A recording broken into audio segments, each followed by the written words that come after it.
Ladies and gentlemen, I wonder if you've been looking at social media or the news or just politics in general recently and just been thinking to yourself, are people getting fucking stupider? Because it does seem there's a lot of stupidity and a lot of weirdness going on recently. And what I want to do in this episode is take that basic sentiment and explore it. And I want to explore it in the Polymath way. I want to look at it scientifically. I don't want to present you guys with personal ramblings or musings or weird gut instincts and biases.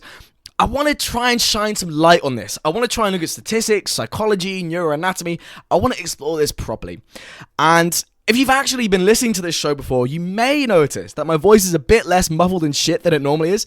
That's because I got a new mic. I got a Samsung Q2U mic, which I hope you guys are enjoying. I've also starting to record not just using my laptop's voice recorder app, but using Audacity, which I do not fucking love. Audacity is an op, in my opinion. But for you guys, but for the viewers, I will do it. I was originally going to use a Shure SM57 mic, but that's an XLR mic, and I'm a little bit fucking stupid, ladies and gentlemen, and I don't really like dicking around with lots of different adapters and cables and complex technology. I prefer just a simple USB mic, like the Q2, which I can understand. The slight problem with that is that there may be some cheese in my laptop USB port. I really like cheese, and I'm quite a messy eater, and I can understand how, as a consequence of that, there may be a dairy obstruction in my laptop. I think I've excavated the cheese. I think the cheese is gone. But if there are any weird bits and bobs at the recording, it may be because of the lactose inside my computer. So we'll just have to see what happens. But anyway, on to the episode. Is humanity getting dumber? Now, when we look at this, when we answer this question, when we look at it, we're tempted to think about our immediate context and our lived experience. We're tempted to think about what has been happening in the Western world in the past few years. But actually, if we want to answer this question properly, we can't just be looking at that. We need to massively broaden our scope. We need to look at humanity in general, and we need to look at the scope of decades. We need to be asking ourselves, since IQ testing began, what has been happening? What has been the change in that? Have we been getting smarter, and have we been getting data? That doesn't make any sense. Have we been getting smarter or have we been getting dumber? What did I say? Did I say smarter and data? I don't know, guys. It's been a long week. I am actually recording this on a Tuesday, so that isn't a good sign. But anyway, are we getting smarter or are we getting dumber? Now, the answer, ladies and gentlemen, is that humanity is actually getting smarter. And not only that, we've been getting quite a bit smarter, and for a long time. You see, since IQ testing has begun in the 1900s, and I don't just mean with one IQ test, I mean with the whole battery of IQ tests. This effect shows up again and again and again. We are seeing a long-term, sustained increase in IQ since testing began in the 1900s. And this long-term increase has a name. It's called the Flynn effect, and it's named after the researcher who first found the phenomenon out, James Flynn. Now, when we look at IQ, when we look at what it's actually measuring, intelligence, there's lots of different ways that we can characterize and categorize intelligence. There's lots of different subdivisions of it. There's lots of different ways that we can think about it. And I don't want to go into what intelligence actually is in too much detail, just because that's a whole nother episode, guys. But I might do it in the future, you know. We never know. I might decide to get a little bit intelligence-based in the future. But the key thing is the most basic binary subdivision of intelligence is in crystallized and fluid intelligence. Now, crystallized intelligence is the amount of information that we've accumulated. It refers to the amount of knowledge that we have. So when you see someone who's really knowledgeable and you think to yourself, wow, they're really smart, that's crystallized intelligence. Now, crystallized intelligence tends to peak when we're about in our 60s, which makes sense because it's a trade-off between amount of time for us to accumulate knowledge and also between the age-related cognitive decline that happens in all people. Now, fluid intelligence is the way that we use that information. Fluid information is how we think and respond to new situations to achieve desired outcomes. Fluid intelligence is when someone's just bright, when they just get things, when they can just think about problems to solutions. That's fluid intelligence. That tends to peak in around our 20s. Now, the interesting thing about the Flynn effect is that actually the increase in fluid intelligence is about twice as much as the increase in crystallized intelligence. And that's really important because it shows that this effect is not just a function of average schooling standards increasing throughout the 1900s and people just being able to hold on to more knowledge. There is a qualitative change going on here. There's an actual psychological change in the way that we're thinking about stuff. I think that's fascinating. Now, some other aspects of the Flynn effect, we're seeing improvements in memory. So we're seeing improvements in something called declarative memory. What is declarative memory? So when it comes to how we understand long-term memory, there's two types: declarative and non-declarative memory. Declarative memory is stuff that we consciously recollect and that we can put into words. For example, what is the capital of France, or what were you doing last Thursday? These are things that we consciously think about, and that when we explain these answers, we can use words to describe these answers. Now, non-declarative memory, also known as implicit memory, because declarative memory is also known as explicit memory.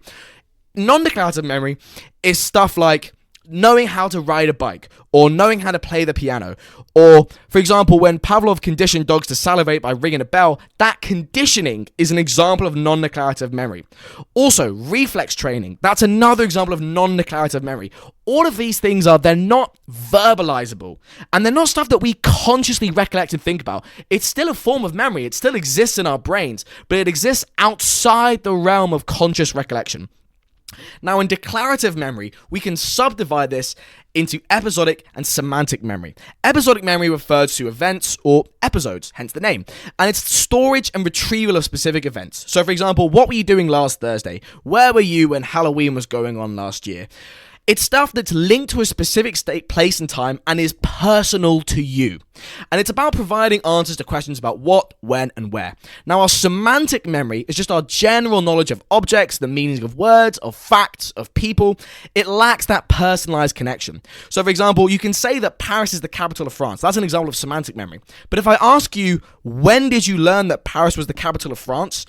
You probably can't answer that unless you have a specific additional memory about the context in which you learn that Paris was the capital of France. But otherwise, that doesn't come built in with the memory. And what we see in the Flynn effect is that we're seeing an increase in IQ, and we're also seeing an increase in semantic and episodic memory. But the biggest change in ability here, the most important aspect of the Flynn effect by magnitude, so the most significant change that's been happening over the 1900s when IQ testing began, is abstract thinking. And abstract thinking is our kind of formal, operational, rational thinking. So I'll give an example. If I say to you, all dogs in Germany are dead. Hamburg is in Germany. How many dogs are in Hamburg? Abstract reasoning would require you to say 0. And I've chosen that example because actually concrete reasoning leads you to say the opposite. See, concrete reasoning is your powers of reasoning based on what you know. They're based on your own lived experience. So you know that all the dogs in Germany are not dead. So an example of concrete reasoning would be to say, well, I know that there are dogs in Hamburg, so the answer can't be 0. But abstract reasoning requires you to take these abstract principles to essentially put yourselves in the shoes of either someone else or in some other situation where the rules of your lived experience don't apply, and then to make that judgment. And you see, these are two very different kinds of thinking. Another example. Abstract reasoning is like saying, if you throw a rock at a window, it breaks. But abstract reasoning is like saying, if I throw a hard and heavy object at a fragile object, then that fragile object will break. It will experience destruction.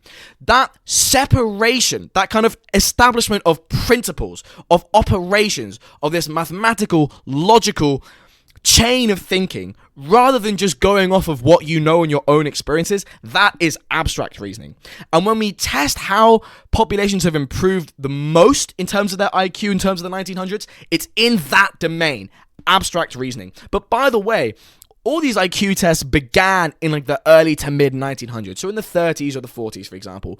But the same factors that have impelled the measurable Flynn effect have applied for decades and even centuries before we started measuring that. So the Flynn effect is something that's, as a scientific thing that we can measure, it extends from about the mid to early 1900s. But as an actual psychological phenomenon, it's probably way older than that. Now, what I want to do now is get a little bit more scientific, because I want to talk about how cognition works in general. Now, cognition is just thinking. It's basically about how we think and consider and make decisions about the world around us. And there's lots of different ways of understanding how cognition works in the human brain. There's lots of different models about, but one which I'm going to use, and I'm going to use this because not only is it incredibly popular and well acclaimed, but it's congruent with what the literature is saying. When we study cognition, we have lots of different models, but this idea, which I'm going to illustrate to you, is one that crops up again and again and again in different forms. Now, you may have heard of the book Thinking Fast and Slow. It's in bookstores everywhere, and in the scientific community, it's received a lot of acclaim, and the authors, Kahneman and Tversky, got a Nobel Prize. Now, in Thinking Fast and Slow, the authors divide human cognition into two systems, System 1 and System 2. And in terms of the decisions that we make on a daily basis, when I say decisions, I don't just mean stuff like what you want for dinner. I mean all kinds of things. So for example, like when you're commuting on your way back from work, when you decide where to walk, what turn to take, what direction to go, that's a decision. When you stereotype someone and you make a judgment on someone based on that stereotype, that is a decision. That's what I mean by cognition here. And that cognition there's a dualism in the way that human cognition is organized. And Kahneman and Tversky present a huge amount of evidence for all this. So it's not as if they've just sort of pluck this idea from their ass. It is a real thing. But let's talk about Systems 1 and System 2. See, System 1 is kind of like, it's fast, intuitive, subconscious decision making. It's automatic and it happens all the time. So about 95% of the decisions that we make rely on System 1 of thinking. So here's some stuff that System 1 can do. It can determine that Object A is closer to you than Object B. System 1 can localize the source of a specific sound. System 1 can complete the sum 2 times 2. It can complete the phrase War and Peace. It can read text on a billboard. It can put you on autopilot when you're commuting back or to work. It can understand a simple sentence. None of this stuff is a conscious decision. You're not having to actually think about this. It happens automatically, and it happens very, very quickly. It's an automatic, unconscious response. System 2, on the other hand, is slower and it's effortful. We have to actually think. System 2 cognition is the kind of internal dialogue that's going on in our head. It's what we're actually thinking about. So System 2 can, for example, complete the sum 17 times 13. It can park into a tight parking space. It can recall your telephone number. It can prepare yourself for the start of a sprint. It can determine the validity of a complex philosophical argument. It can count the number of A's in a block of text. System 2 is about trying to recognize what a sound is. It's all attention-based and it's purposeful. And the key thing here is that System 1, because it's fast, because it relies on kind of quick, snap decisions, it relies on lots of mental shortcuts that our brain takes. And our brain takes these mental shortcuts to reduce the cognitive burden of decision making. And these cognitive shortcuts are called heuristics. Now, heuristics are stuff that include biases, fallacies, stereotypes, all sort of quick ways of seeing the world, quick ways of thinking that may not be accurate. And heuristics classically aren't accurate. So biases such as confirmation bias or optimism bias or the sunken cost fallacy or stereotyping are classically inaccurate. But our brain has these heuristics to simplify the mental cost of decision making. And we can use System 2, if needed, to consciously override these heuristics. So I'll give an example of a bias. So a classic example of a bias or some kind of heuristic is let me just try and think. So the anchoring bias. So the anchoring bias is an inbuilt bias to be overly influenced by the first bit of information we hear or learn. So when we're first learning about a new topic, the first bit of information we learn tends to have a disproportionate cognitive significance to us. Now, if we're aware of that, we can use our System 2 of thinking to try and override that bias and to try and consciously tamp that bias down. But the point is that bias is still there. And the creation of that bias is not something that we have to think about, and it's not something that requires effort on our behalf. It's automatic. It's System 1 of cognition. So I'm just trying to think of some other types of heuristics for you. So for example, the affect heuristic. So making choices which are influenced by an individual's emotions at a certain moment. So for example, when we're making a decision, we're more likely to when we're in a good mood, we're more likely to see a complex decision as having more benefits. And when we're in a bad mood, we're more likely to see a complex decision as having more downsides.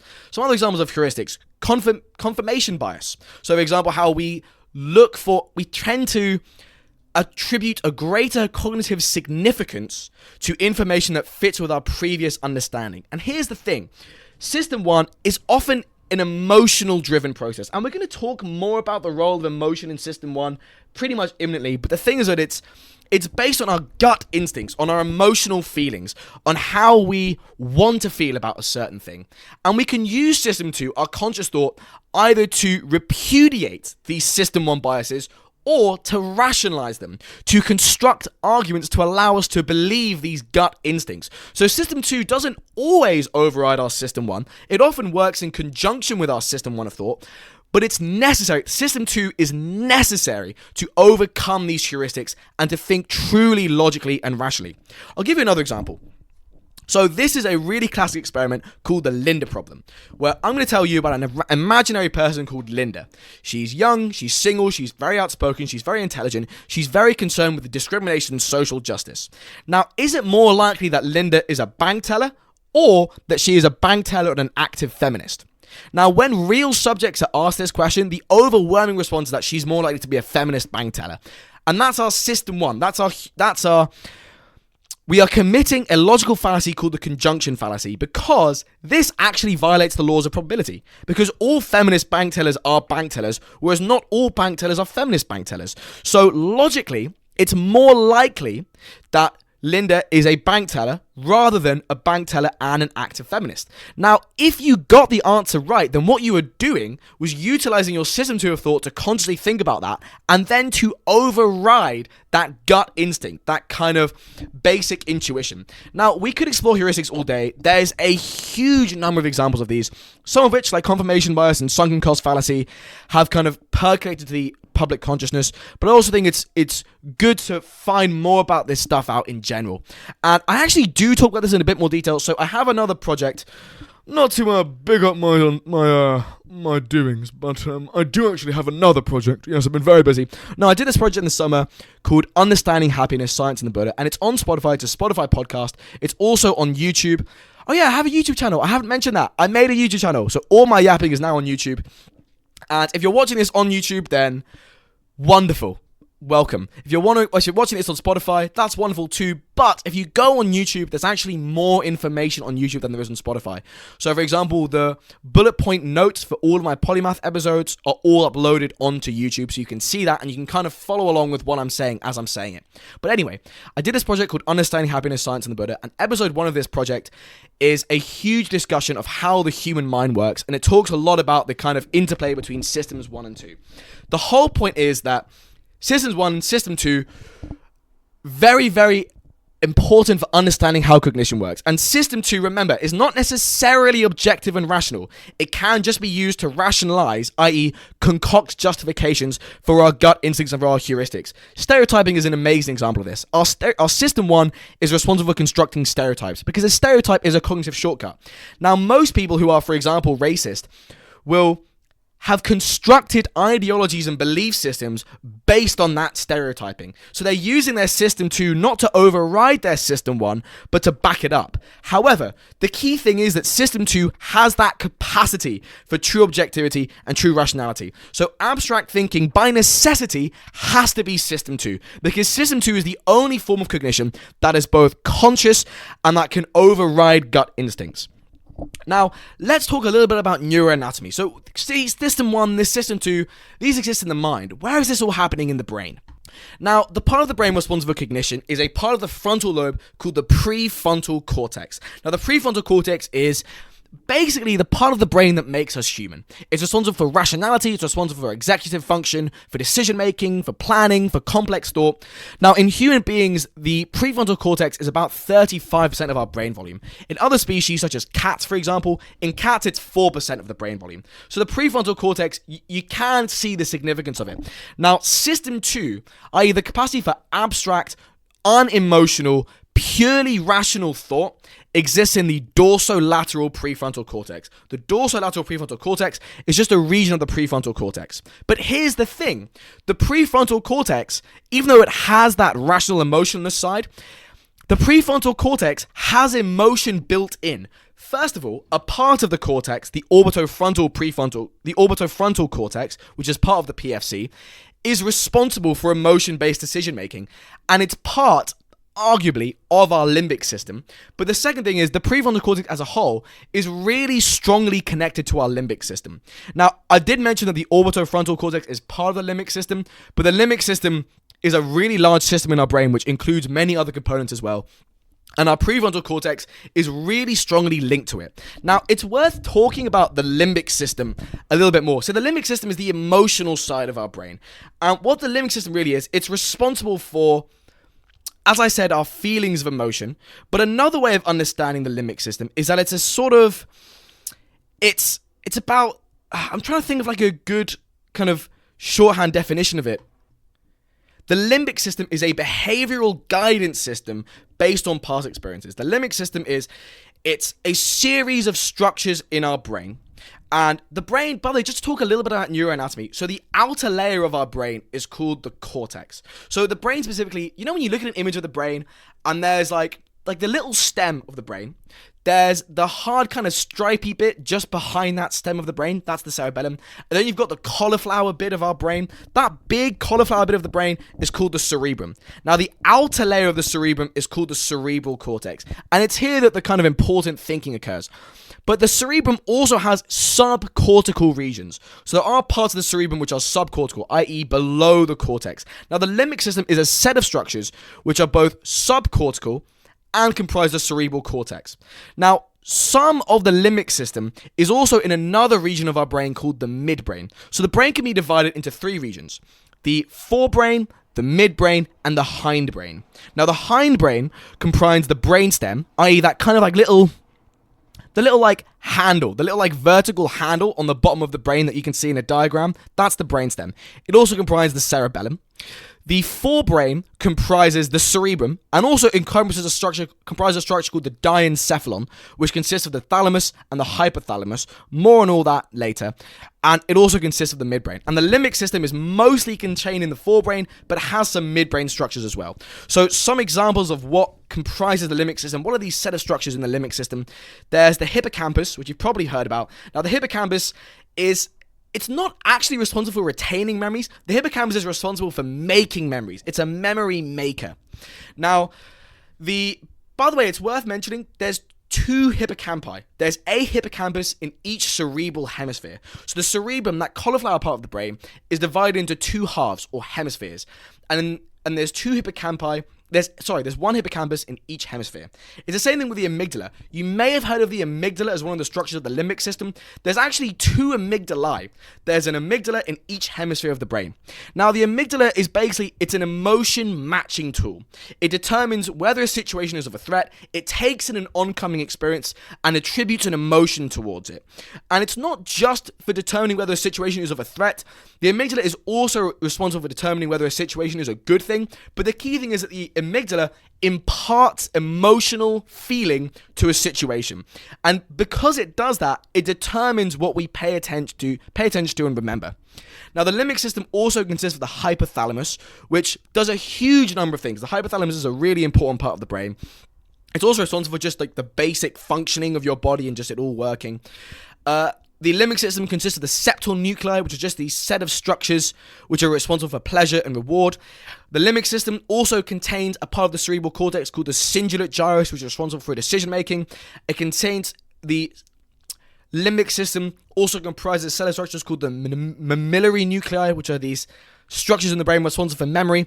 The point is the limbic system is the emotional side of the brain. It's mediating between our higher cognition and also our automatic it mediates between the cognitive side of the brain and also the basic functioning of the body. So, for example, if you eat really shit food and don't exercise, you're probably going to feel worse. And that feeling worse is mediated by the limbic system. The limbic system mediates how your body is doing and how that translates to your cognition and your consciousness. That's a really, really slapdash discussion of the limbic system. Now, if you look at Understanding Happiness in that episode where I talk about how the mind works, we talk about the limbic system properly. I'm just glazing over it. And the reason why I'm glazing over it is because we have so much to talk about here. I don't want to get too caught up in the neuroanatomy of it, but the point is the limbic system, it's our emotional side of the brain. And that emotional side of the brain links to our prefrontal cortex and our human cognition, which means that there is no humans are not fundamentally rational creatures. We are capable of rationality, but in human cognition, emotions are very, very heavily involved. And that's not to say that we're incapable of superseding that. We are capable of doing so, but lots of human cognition is very much emotion-based, and even our system 2 of thought is often dedicated to just rationalizing our emotions. Politics is a really, really great example of this, because you'll notice it's really hard to change someone's minds about politics and their political views. That's because their political views aren't based on your political views aren't based so much on a rational weighing of different policies. It's based on your emotional intuitions and your moral impulses, which means it's really difficult to change someone's mind because you're not arguing with their rationality, you're arguing with their emotions. I'm going to do a separate Polymath episode on why it's so difficult to change people's minds on politics, but the whole point that I'm trying to make here is that our system 2 of thought is our abstract capacity to think is separate from our emotional side of the brain, and our capacity for abstract reasoning is very, very important because it's the only thing that can override that basic emotionality of the brain. So what's happening here when we look at our IQ test scores is we're seeing this sustained improvement in abstract thinking. We're seeing a sustained improvement, or maybe not improvement, but rather we're seeing a greater propensity to use system 2 of our cognition, is what we're thinking. Which doesn't really make sense because system 2 is cognitive. I'm just saying that abstract thinking and rational thinking is a component of our system 2 of thought. And we're seeing that more often over time when we test people's IQ. So that's just a little bit of a slapdash tour on human cognition. The question is, with the Flynn effect, why is this all happening? So we talked about what the Flynn effect is. We've talked about the part of cognition that the Flynn effect is pertaining to. So the Flynn effect is not pertaining to our system 1 of cognition. It's not pertaining to the emotional side of human cognition. It's pertaining to the rational aspect of our system 2.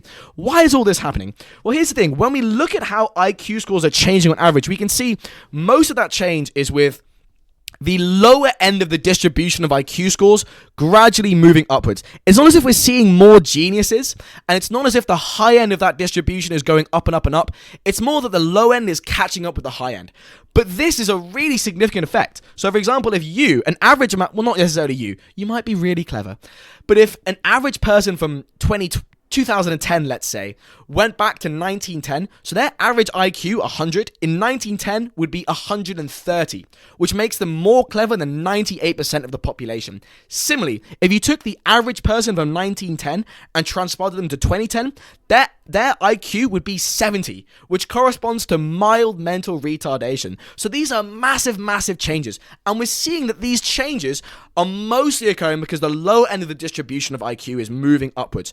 There have been movements on the low and the high end of IQ distributions, so it's also the case that smart people are getting smarter, but most of the effects are seen at the low end. And the two kind of big causes of this are, first of all, that provision of education has gotten much, much better in the world across the 20th century, and by extension across many, many other centuries as well.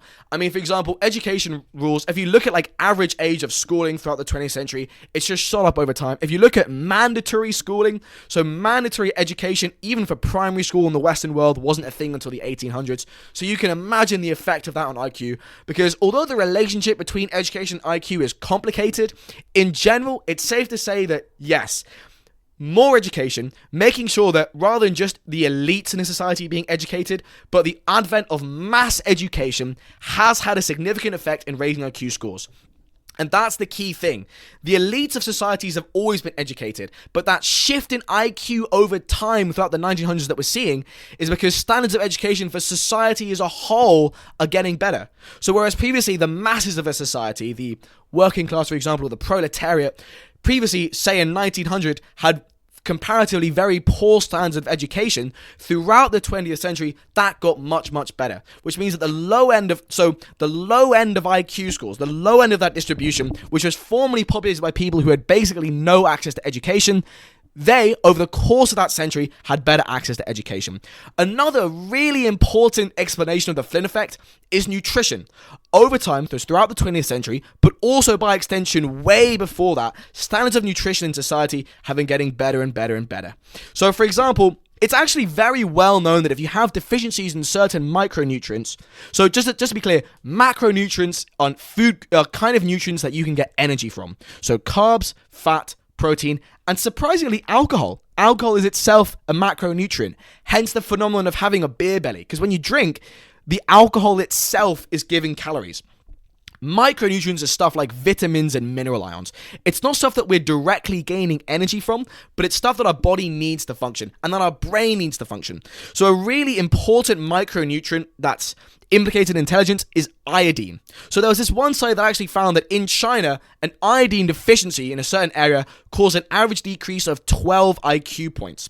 Another thing, so there's another study by these scientists James Farrer, Demetrio Politi, and David Envile, which found that in the USA, the proliferation of iodized salt, so that's salt which has to be sold with iodine ions added in, has increased in some areas IQ points by 15 points. So clearly, nutrition is very important. In fact, another study among children in rural Kenya by Daly et al. In 2003 found that there was a big Flynn effect amongst the children in rural Kenya, and they concluded by analyzing the data that nutrition was a really important causative factor in that. So it's not just in Western societies. That change in education and nutrition, and by the way, the Flynn effect is not just in Western societies. It's a worldwide thing. It's occurring in developing countries as well. And across the world throughout the 20th century, the Flynn effect has occurred because across the world, we're seeing improvements in standards of education for society as a whole, rather than just the elites of that society, and we're also seeing improvements of the standard of nutrition.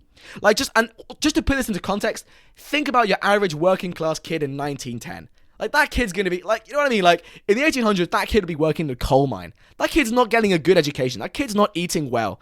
You know what I mean? Oliver Twist is not eating fine. Oliver Twist eating gruel is not going to get sufficient quantities of iodine. All of this stuff, it's statistically proven, but it also makes intuitive sense.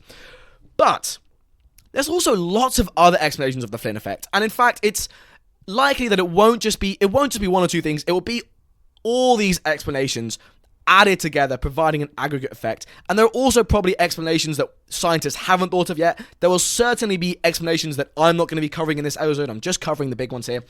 But so I do encourage you to do your own research, because the Flynn effect is really fascinating and we're still studying it. But another potential reason for the Flynn effect is that in general, we're living in a more intellectually stimulating environment. So literacy has proliferated massively throughout the 20th century, especially in developing countries. And then of course, in the past few centuries, rather than just the 20th century, literacy has increased massively in the Western world as well.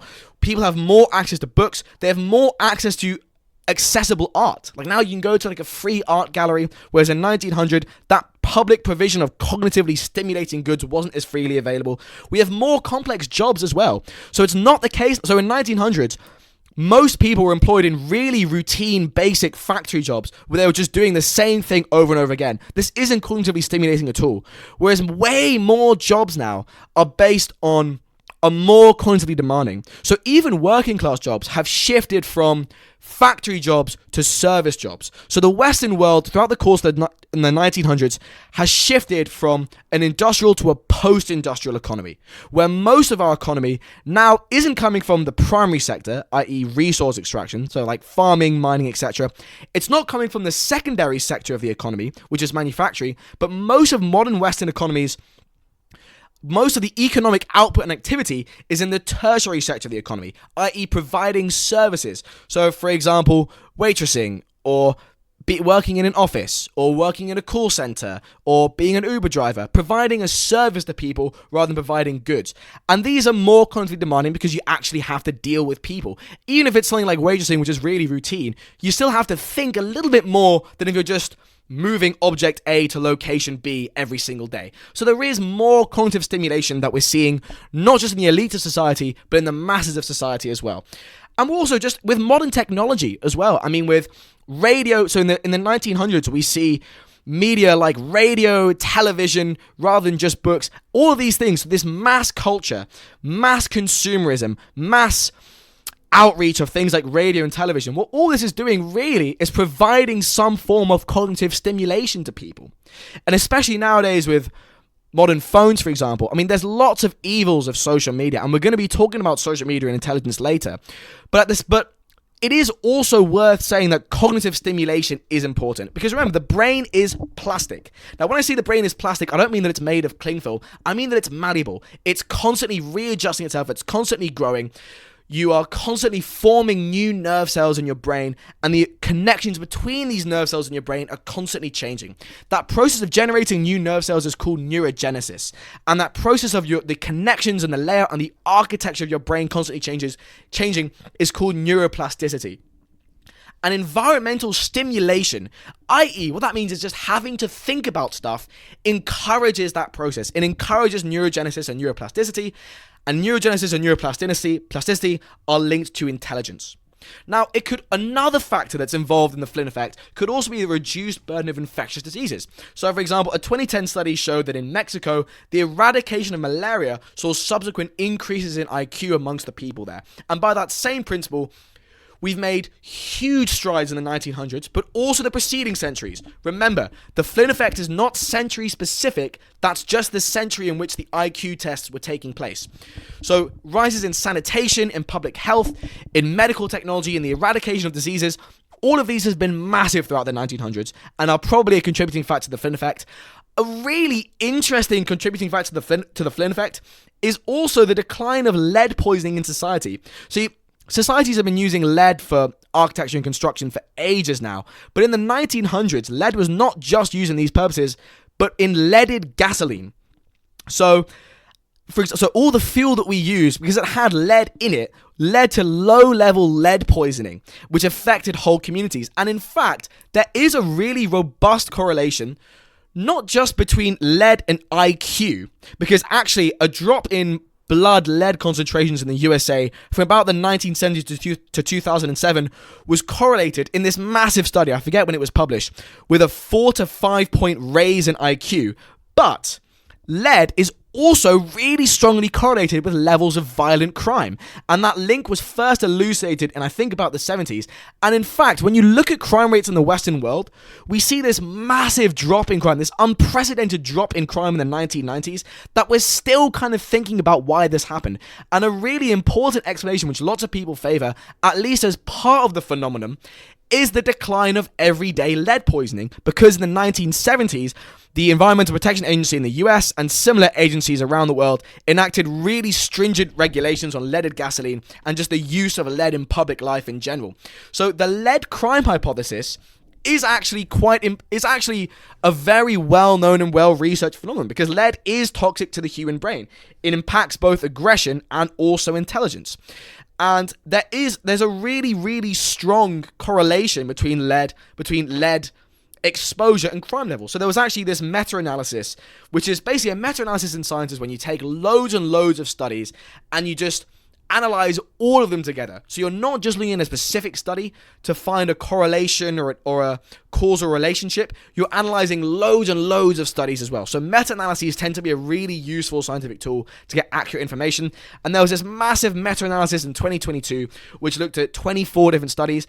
And yeah, there's a lot of evidence linking lead exposure to risk of criminal behavior, which I know is a kind of tangent to what we're talking about intelligence, but I do think it's really interesting. So, lead is a factor. Of course, with the Flynn effect, there's much more research needed. I also really advise doing your own research and just sort of checking this out for yourself, because it's really interesting. But the key thing to emphasize here is that these changes in the Flynn effect have been due to environmental factors, not genetic. And when I say environmental factors, I don't just mean like climate and weather. I mean in like the fabric and makeup of society, the environment, i.e. the situation in which human beings have found themselves. Because as our environment, as our societies have better nutrition and better education and less lead poisoning and more cognitive stimulation, those environmental changes are driving the Flynn effect. It's not a genetic thing. There hasn't been a genetic change at all. And in fact, evidence for that environmental effect is by, so for example, when immigrants from developing countries emigrate to developed countries, their children, so second generation immigrants, tend to do better in IQ scores than their parents, because the idea is that by being raised in that developed society, when people come from developing societies to developed societies, second generation immigrants tend to do better on IQ tests than first generation immigrants, presumably because they've had better access to education and nutrition and cognitive stimulation. You also see that in the USA, for a really long time, there's been a gap between IQ scores between African Americans and white Americans, so European Americans.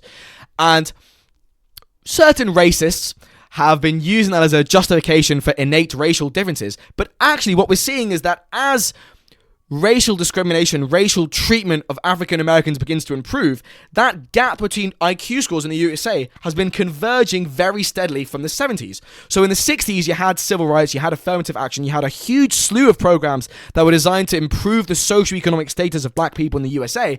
And as a result of that, we have seen that the IQ scores of black people have begun to converge with those of white people now that those socioeconomic conditions have been more equalized. And of course, they're not particularly equal. So socioeconomic outcomes for black people in the USA are still much worse than for white people. So, for example, standards of education or average wealth, average economic class are still worse for African Americans in the USA. But the point is that we can track changes in the IQ of African Americans or IQ scores with changes in socioeconomic changes. So in fact, that gap between blacks and whites in the USA between 1972 and 2002 has narrowed by about a third. And also, if you look at rises in IQ scores between lots of different continents in the world, we see a rise in all of them. So the Flynn effect, by the way, is worldwide. But the most rapid Flynn effect was in Asia between 1950 to 80, where Asian IQ scores rose by an average of 25 points. And this makes complete sense because there was such a massive magnitude of economic change in Asia between 1950 and 1980. So, for example, in China went from a society where, at its worst under Mao, the average yearly income for a peasant was only $40 per year. That is the level of poverty of Chinese peasants under Mao. And that improved massively in the 60s and the 70s and the 80s as China pursued policies of economic liberalization under Deng Xiaoping. But that same principle applies also to the East Asian tigers such as Taiwan, Singapore, Hong Kong, South Korea, which saw rapid economic development. And it makes sense that considering also Japan saw an incredibly rapid economic development in the post-war economic boom. And it makes sense that corresponding to the rise of socioeconomic improvement in these countries, we see a rise in IQ scores.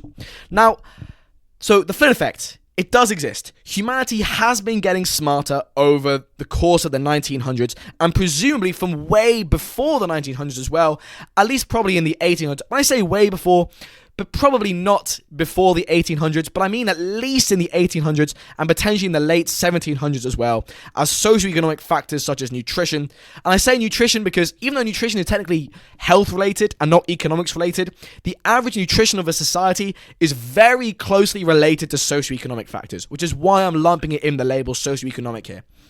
So in at least the 1800s as well as the 1900s, we've probably seen a Flynn effect as well, even though we haven't measured it. Now, an interesting question, is the Flynn effect plateauing?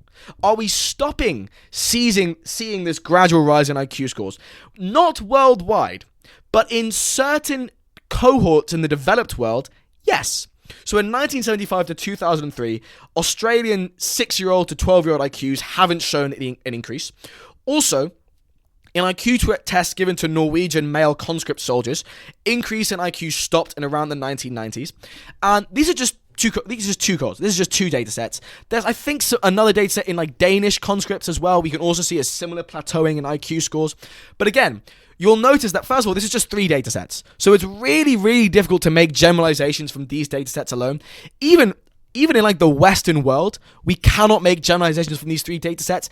Even in, for example, Norway. So the fact that we're looking at male conscripts in Norway and we're seeing that plateauing in IQ scores, that does not necessarily mean that IQ scores for that whole population have plateaued. We're just looking at a specific data set here. We have to be really careful in statistics with generalizations. We often can't make hasty generalizations. But it does theoretically make sense that in the developed world, we're starting to see a plateau of the Flynn effect because socioeconomic conditions can only improve so much. I mean, it makes sense that if education standards and nutrition standards in the Western world have been gradually increasing, and now in the most developed standards in the world, in the most developed societies in the world, i.e. the societies with the highest HDI, and HDI is an aggregate measure of life expectancy, education standards, and GDP per capita. So basically, HDI measures nutrition, educational standards, and socioeconomic wealth. It makes sense that in the highest HDI societies in the world, we're seeing a plateauing of the Flynn effect, because we're probably seeing a ceiling in how much IQ scores can be dragged up by rising socioeconomic conditions. It could also be cognitive. It could also just be that IQ scores have improved so much over time that we've reached some kind of limit of average human intelligence. And remember, we're talking about averages in a society here. None of these conclusions can necessarily apply to individuals. So it might not be the case that you're smarter than your dad or your dad's smarter than your grandpa. The point is, though, that in averages, when we look at populations, when we look at trends, we're seeing this effect. But also, this isn't to say that the increasing intelligence of humanity has plateaued.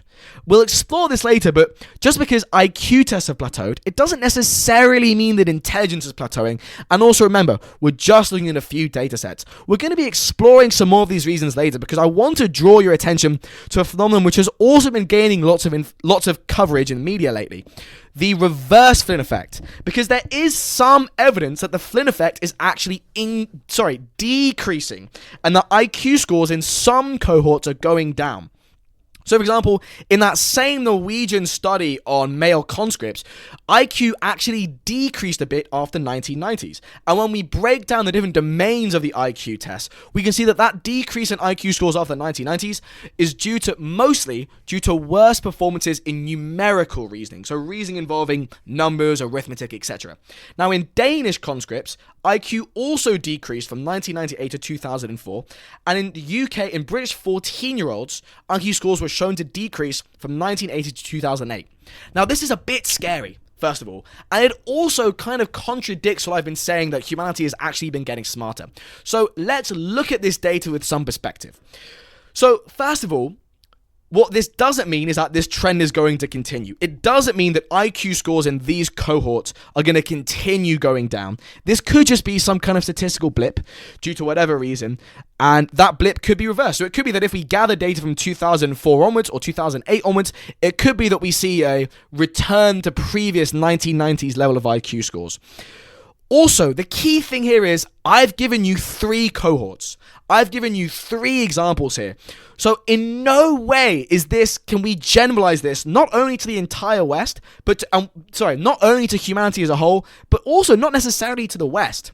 So for example, in a cohort of UK 14-year-olds and a cohort of Norwegian and Danish soldiers, IQ scores have been decreasing. That's true. That doesn't mean that in Western populations as a whole, IQ will be decreasing. Those are 2 separate conclusions. We cannot conflate one to the other. So, for example, in the USA, there is evidence, in fact, that IQ scores are continuing to decrease. So we're not seeing a reverse Flynn effect in America, for example. And in fact, in the southern USA, where HDI is lower, so in fact, I think the HDI of Mississippi is around the same as that of Saudi Arabia, we're still seeing the Flynn effect in the southern USA. The rate is slower in the northern, more developed USA, but it's still there. Even in the USA, it hasn't reversed. But it also, especially in developing nations as well, we are not seeing evidence of a reverse Flynn effect. And in fact, so remember how I talked about meta-analyses earlier? So a bunch of researchers led by this person called Lisa Trahan conducted this massive meta-analysis of the Flynn effect. And they concluded that worldwide, and even in the West, as I mentioned earlier, the Flynn effect is still alive and kicking. So don't worry, in case there's cause for pessimism here. Humanity is not getting dumber. Humanity is still getting smarter. It is true. That doesn't mean that we can dismiss the evidence that in certain cohorts, IQ scores are decreasing. That's still something that we're going to analyze, but it's important not to let that give us conclusions about humanity as a whole. So, but let's analyze this. Let's try and think about why this reverse flynn effect has been happening. So, a big explanation is changes in the way that schooling works from formal, operational, and abstract reasoning to more practical issues. So, for example, in the Danish education system, in the past few decades, there's been a big shift away from teaching mathematical, abstract thinking in schools and to more vocational teaching. So, for example, participation in vocational courses after higher education rather than university has been increasing in Denmark. So that doesn't necessarily mean that in the cohort of Danish male conscripts, IQ is decreasing because the conscripts are getting dumber.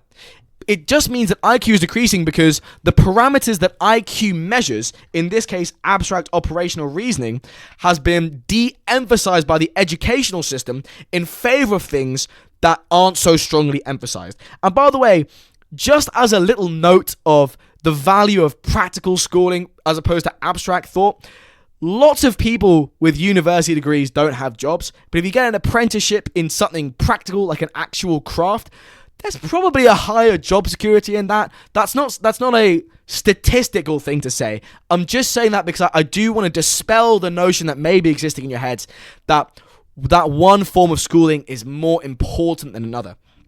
And in fact, the fact that Denmark, one of the most progressive countries in the world, is moving away from that abstract level of teaching into more practical and to a more kind of practical side of teaching is an indication that it just reflects a kind of changing in views on education rather than a society getting dumber. Or that's one explanation anyway. I'm not presenting that explanation as fact. It's a theory. It's an explanation.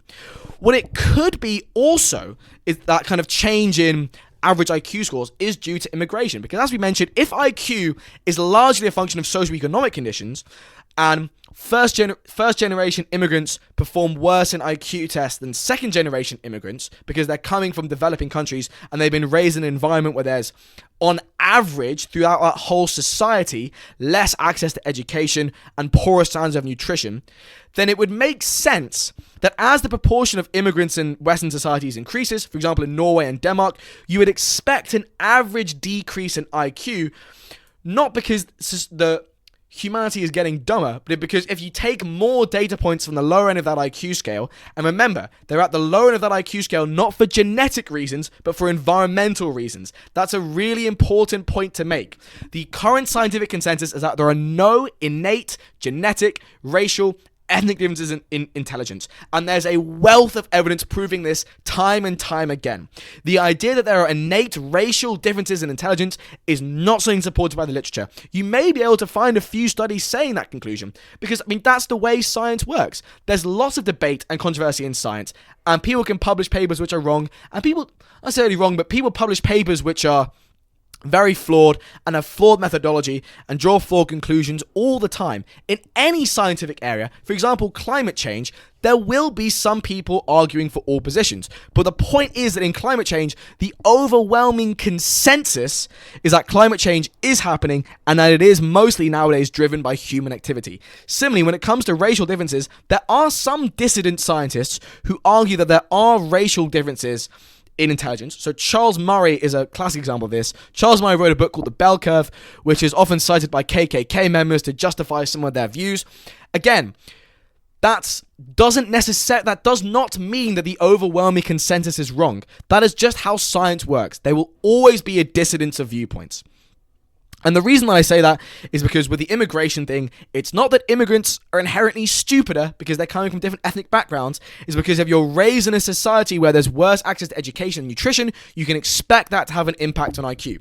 Now, again, so in the USA, the share of foreign-born population plateaued in 1970 and is much, much higher nowadays, actually.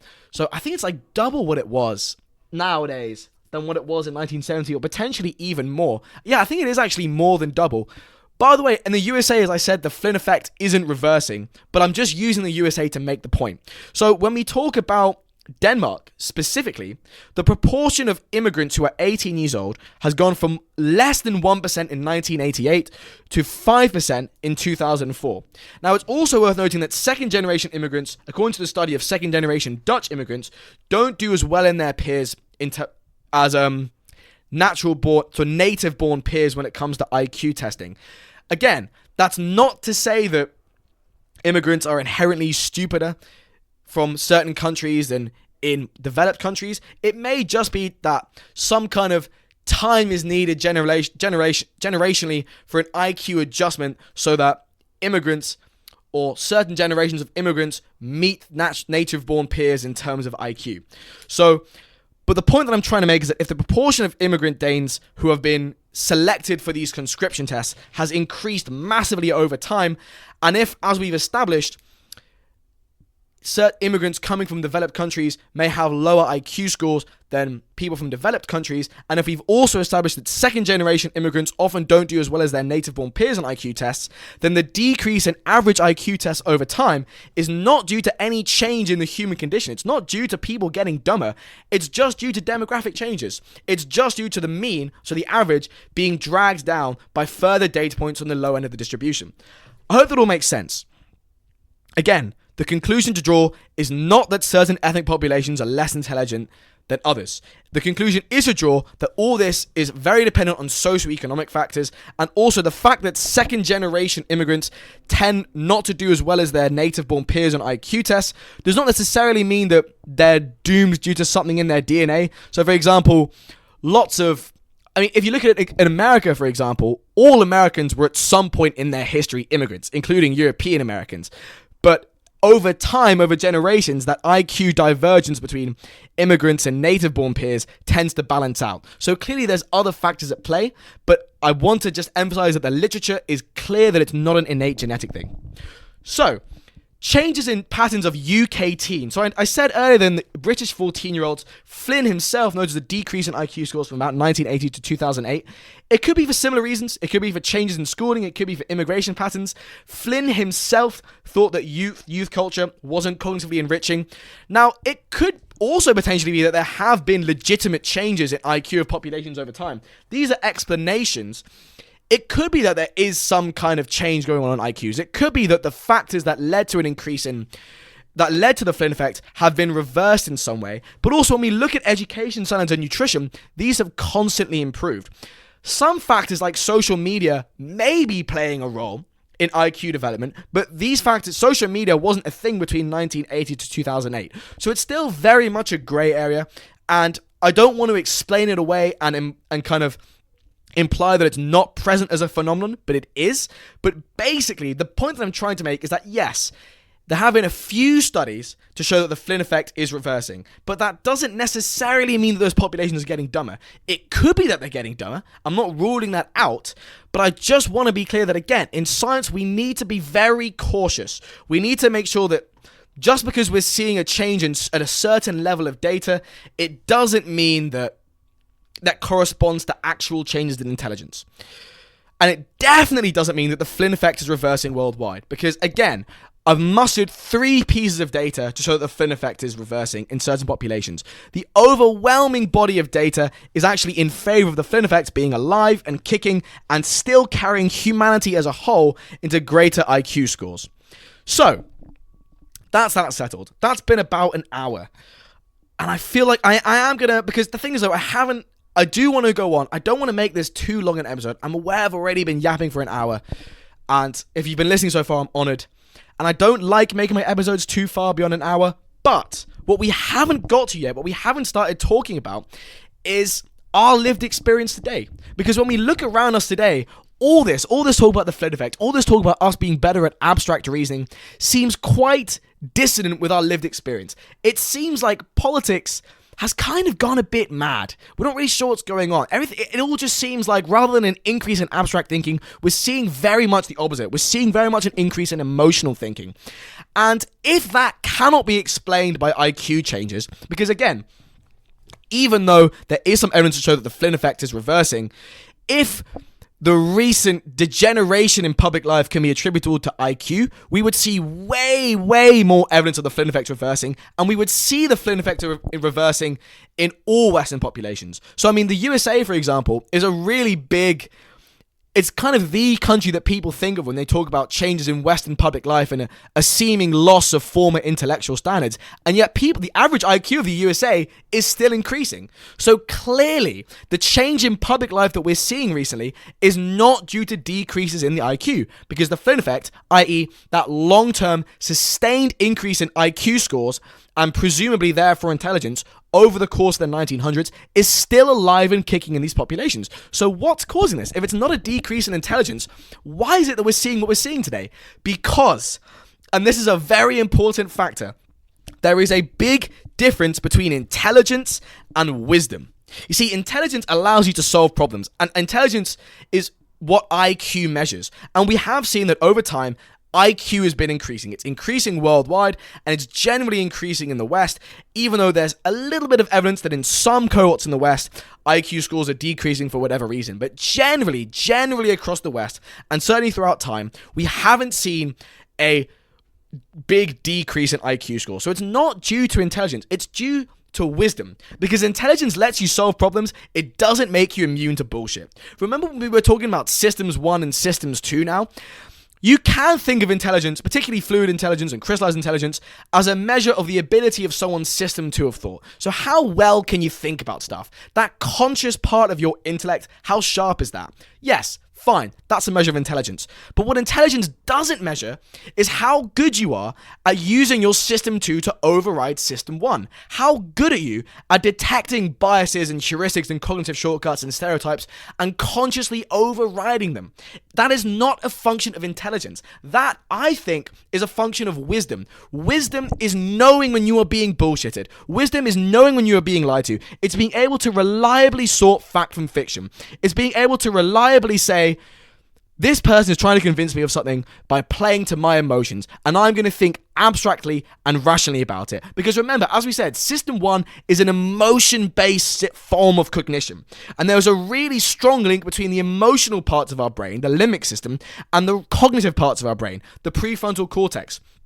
Intelligence talks about using information, but it doesn't say anything about rational thought or rejecting emotionality. Intelligence is not in itself. So intelligence comprises abstract thinking, the ability to think abstractly. And as I mentioned, the Flynn effect is mostly, I don't know why I said it like that, and the Flynn effect is mostly driven by a rise in abstract thinking. True, intelligence involves abstract reasoning, but it's not the same as wisdom. Wisdom is knowing how to use that capacity to think abstractly to override emotionality. So for example, it's possible to have a really high IQ and subscribe to all kinds of crazy conspiracy theories. And there are examples of this. I forget his name, but one of the people with the highest IQ in the world believes like 9/11 was an inside job and like the Jews did this and did that.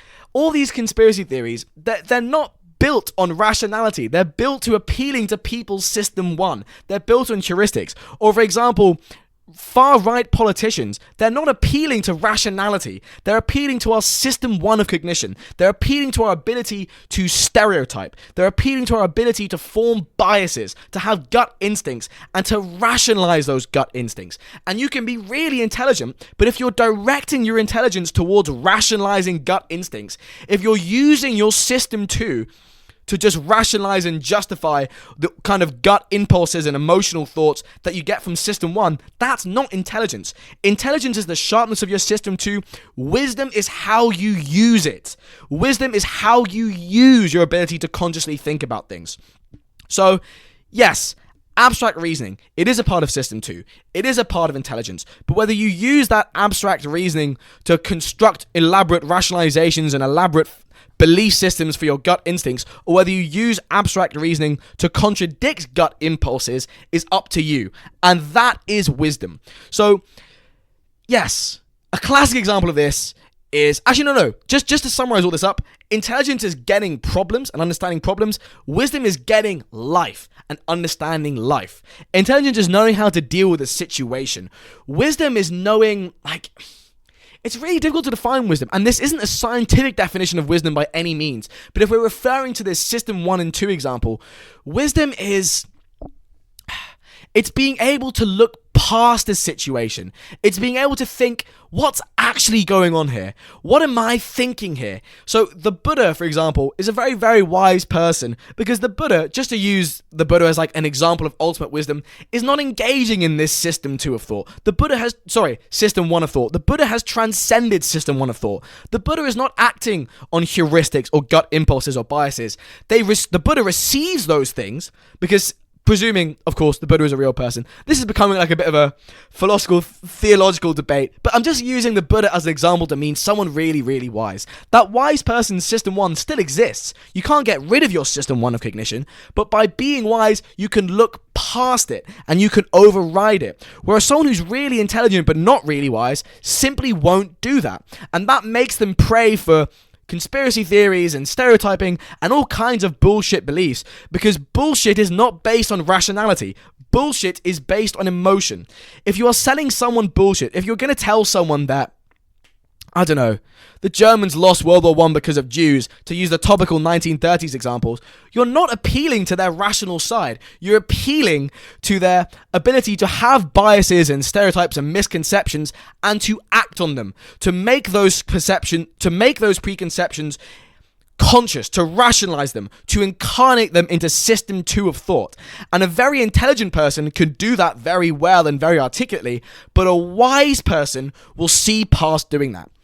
So, a really good example of the application of wisdom is, so there's this guy called Daryl Davis, and Daryl Davis is a black man who attends KKK rallies and hangs out with KKK members and gets them to see over time that the KKK is bullshitting them and just feeding them rubbish and not actually dealing with their rationality. And he's actually gotten lots of people to convert from being a KKK members, which I think is really interesting. But here's the thing. Politics is not a rational endeavor. And I'm going to be talking more about political psychology in future episodes because it's really, really interesting. But a large part of what informs our views and policies and beliefs is less rational discussion and contemplation of them, and more just what we think. What do we think is moral? It's our own moral intuitions. What do we think on an emotional level that society should be like? How do we think that people should act? A great example of this is homosexuality. People who are homophobes are not homophobes just because they've sat down in a philosophy class and thought about it. They're homophobes because they have some kind of moral chip on their shoulder against homosexuality. They see it in irrational, i.e. emotional/moral terms. They may use their system 2 of thought to construct rationalizations of that. They may justify it to themselves in whatever way. But the point is that is not a rational impulse. I'm not saying that politics can't be the product of rationality. People can and do think rationally about beliefs. But if you've ever wondered why it's so hard to change someone's mind about politics, if you've ever wondered why people tend to idolize political figures, a great example of this is Trump, where hardcore Trump supporters really idolize and look up to the man, is because they're not thinking about it in rational terms. Politics is not a function of...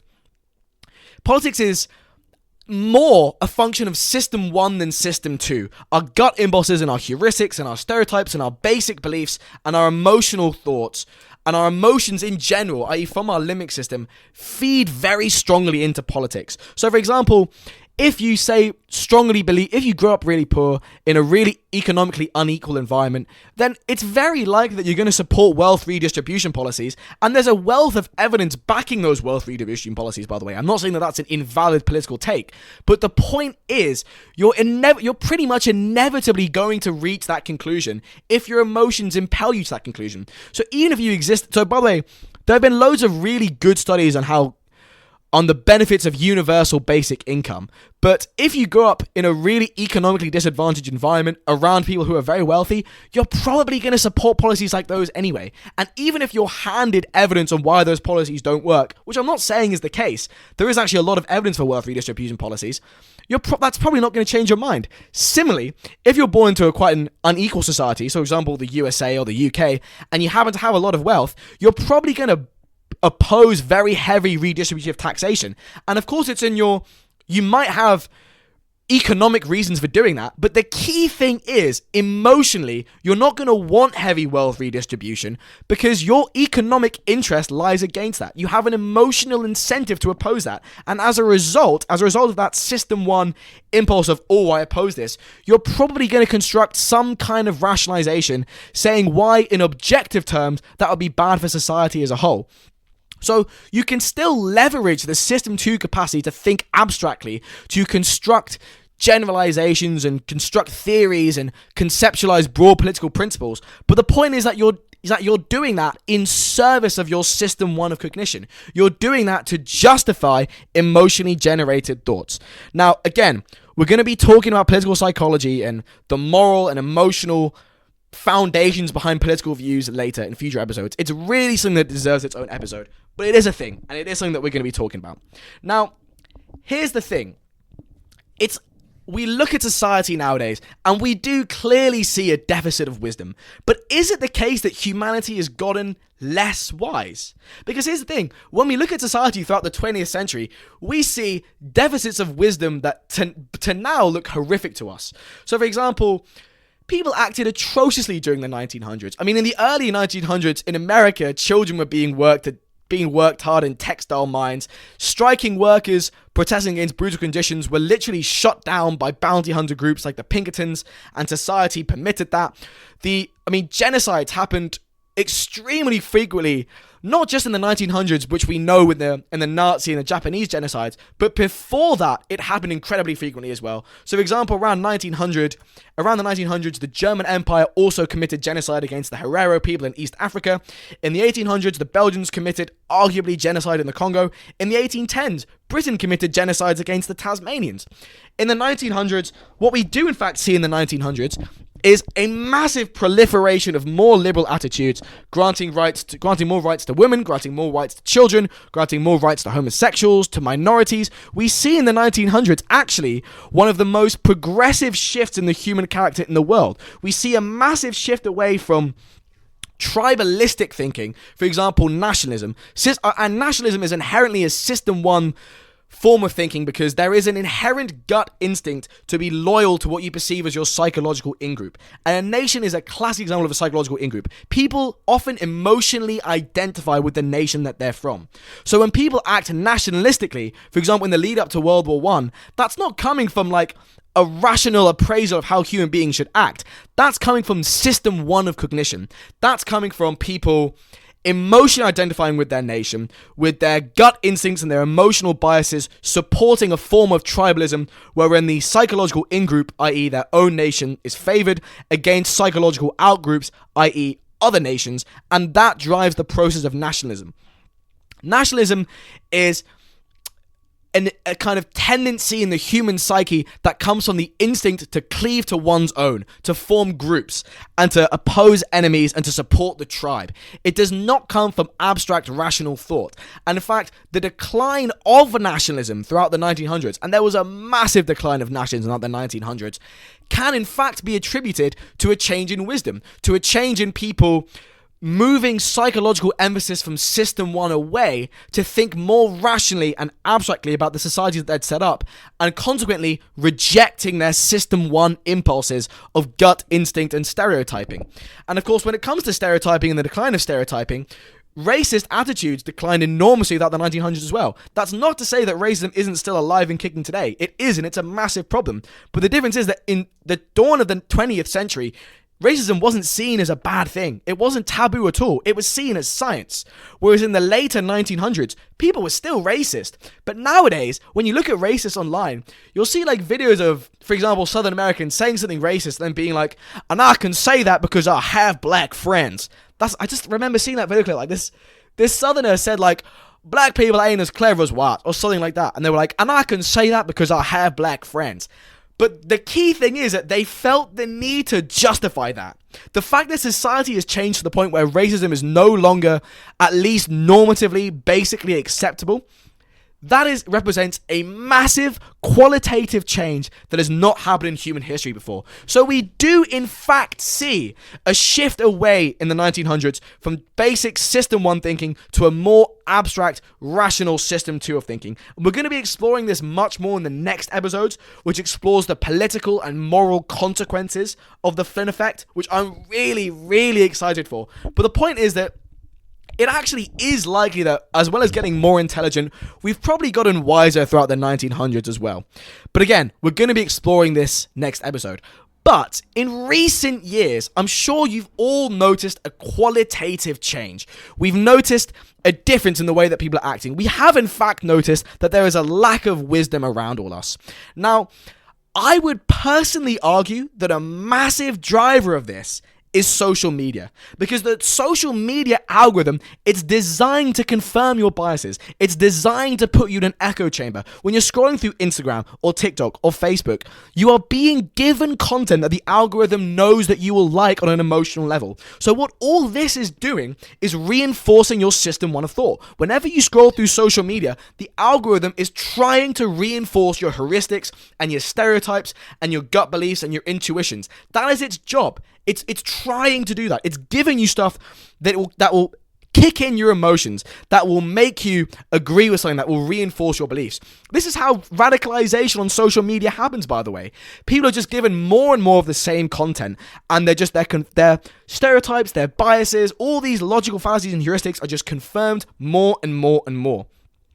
The whole point of social media algorithms are designed to cut out your rationality. They're designed to cut out your capacity to take a step back and engage wisdom. The whole point of social media algorithms is to get you feeling something, to get you emotionally engaged so that you keep engaging with that social media content. These algorithms are trying to entrap you because they are trying to generate engagement. They're trying to generate views.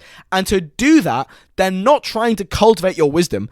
That's not to say that there's not many posts on social media which explicitly talk about this kind of stuff. There are. But the algorithm as a whole is trying to shut out your system 2, your kind of deliberative, abstract, rational, logical, detached method of thinking. They're trying to engage your emotions. They're trying to cut out your wisdom. And in fact, social media, as we know, is a massive driver of political polarization in society because it creates echo chambers for people. People are driven further from center and towards more extreme political positions because they're just bombarded with evidence that supports these gut beliefs that they have rather than challenging them.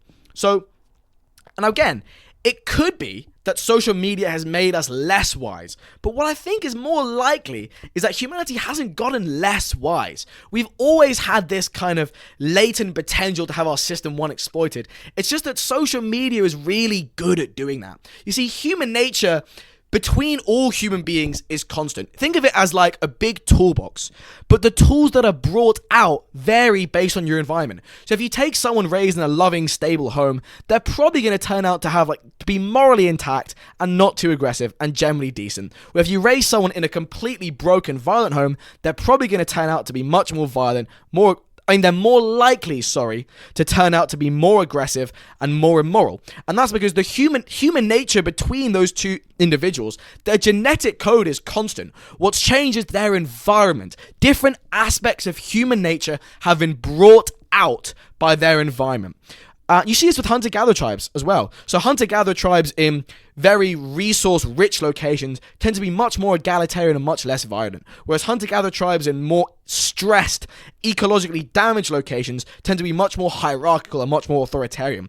It's not as if the different tribesmen are members of a different species. The point is that the human species is such that based on the environment we find ourselves in, we develop very differently as human individuals. So human nature hasn't changed. We haven't gotten fundamentally less wise as a people. It's more that social media has provided a really, really good opportunity to exploit that.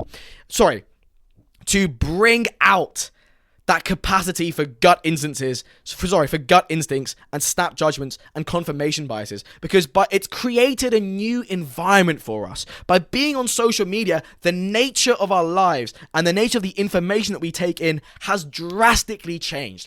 And I think that people are becoming, or at least we're seeing a lack in wisdom. We're seeing a much greater irrationality, especially in politics, because everyone's just constantly having their system one of thought confirmed. Everyone's constantly the algorithm is pelting people with this emotionality, and it's not giving any room for the development of abstract, detached thinking. And when people are utilizing abstract thinking, it's generally to rationalize and to form belief systems that rationalize their own gut instincts. And that's happening because social media has changed our cognitive environment. But it's not as if human nature itself has changed. It's not as if our species is changing.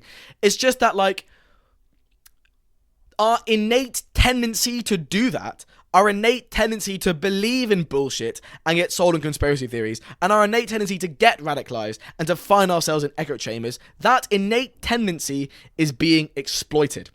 And this is all happening at a really opportune time because humanity is, in the Western world, we're in a particularly jumpy time period. Because in the past few decades, real wages for the majority of Western populations has stagnated.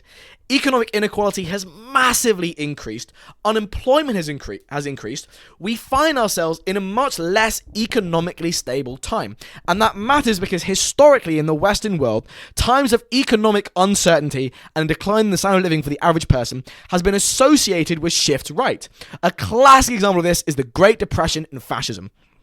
The Nazis got single point percentages of the vote before the Great Depression. After that, Hitler received 33% of the German vote. Because what happens is, when humans find themselves in an unfortunate situation, when we're in a risky situation, for example, when the economy is genuinely affecting people's standards of living, people are more emotionally engaged anyway.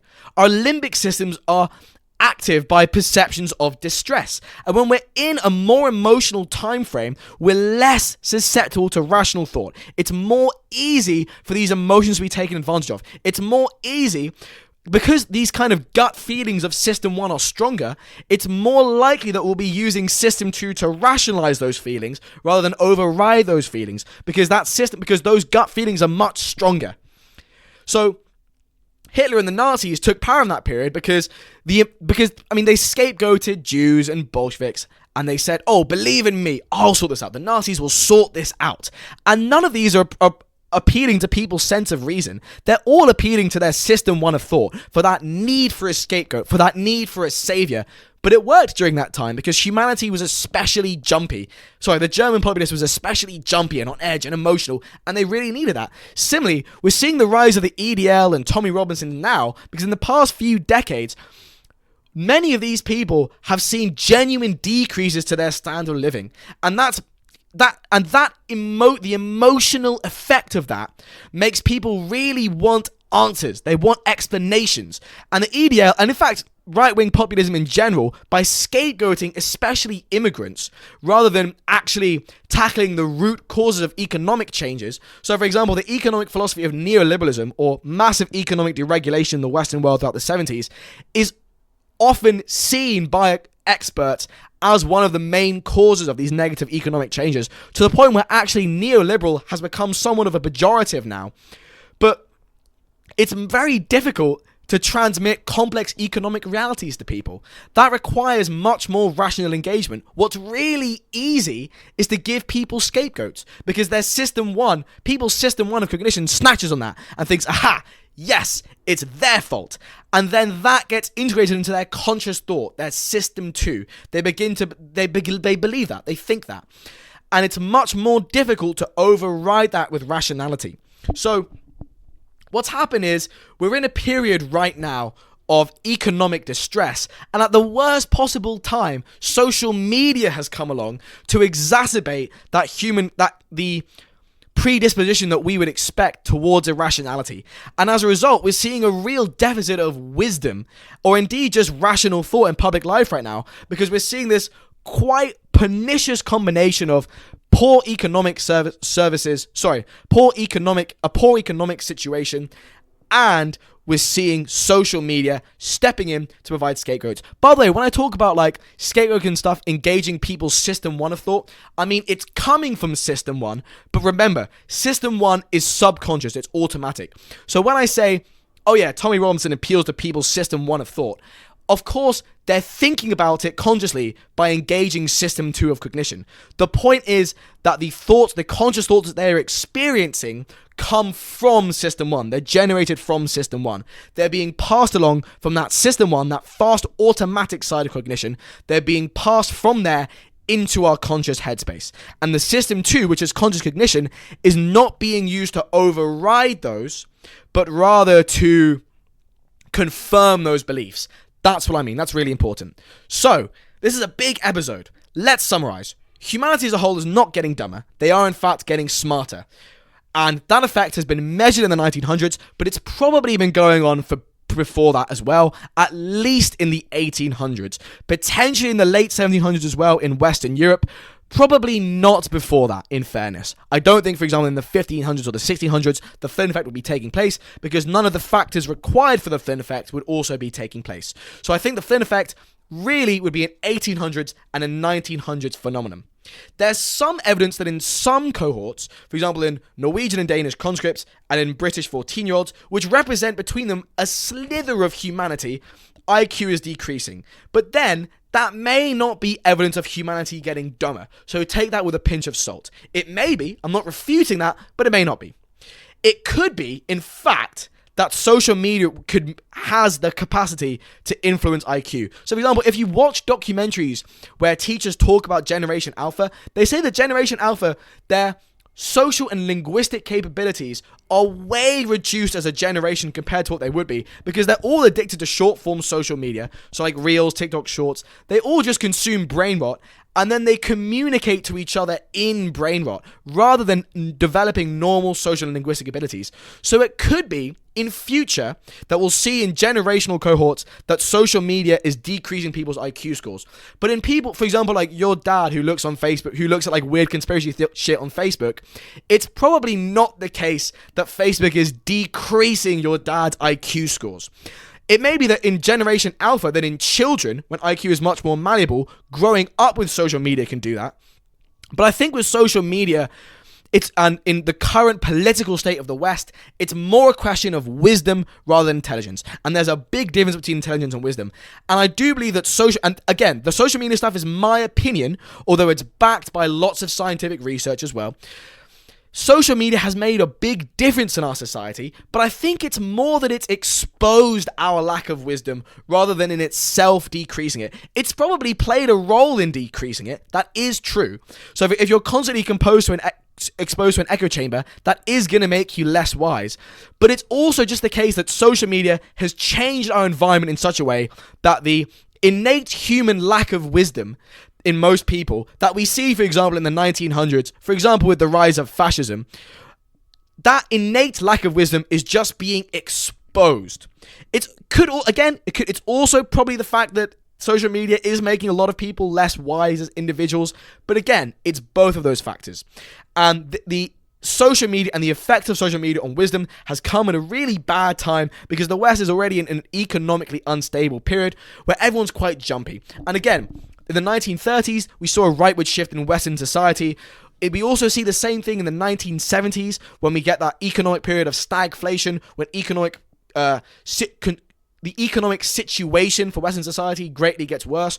Also in the 1870s, where we embark on an economic period known as the Long Depression, sometimes called the Great Depression, but I think that just gets people confused between the Great Depression of 1933. The Long Depression in the 1870s was just this kind of is long-term economic change, and in that period we see a proliferation of right-wing nationalist thinking. Often, so the ideological precursors to the fascism that we see in the post-war era, those precursors were developed in the late 1800s, at around that time. The point is that economic conditions affect how people think. It affects people's capacity to get hooked in by nationalist arguments or just tribalist arguments in general. I've used nationalism as an example because nationalism is not a rational phenomenon, it's a rationalized phenomenon. But the point is that if you put people in an economically distressing period and their standard of living decreases and they're more emotional as a result of that, they're emotionally distressed, then you are much more likely to be able to take advantage of their system one of thinking. So, In the next episode, we're going to be talking a bit more about the massive political and moral consequences of the Flynn effect. And this is a really exciting episode. That is going to be a fucking juicy episode. It's going to be a good one. And we're also going to be talking about the political position that IQ is correlated with and why that is in terms of abstract reasoning and our capacity to think abstractly. And we're also going to be talking about abstract reasoning and a bit more about what it is, about its prevalence in the world and its prevalence over time. That has been this episode, ladies and gentlemen. I really hope you enjoyed. It's been very entertaining and engaging for me to record. Lots of... And we're talking about some dicey topics here. We're talking about the EDO. We're talking about fascism. We're talking about immigration and genetic differences in... racial differences in intelligence. All these very dicey topics, which are very important to look at in an objective, scientific perspective. And again, I mean, as an individual, I try and keep these unbiased. When I talk about nationalism being an example of tribalism, what I don't want you to think is that that's an example of a left-wing condemnation of nationalism. I'm not saying that tribalism or rationality is exclusive to right-wing political thinking. I'm not saying that at all. It's a staple of human cognition, and it occurs across the political spectrum. But I'm using nationalism and fascism as examples of irrationality in System 1 of thinking because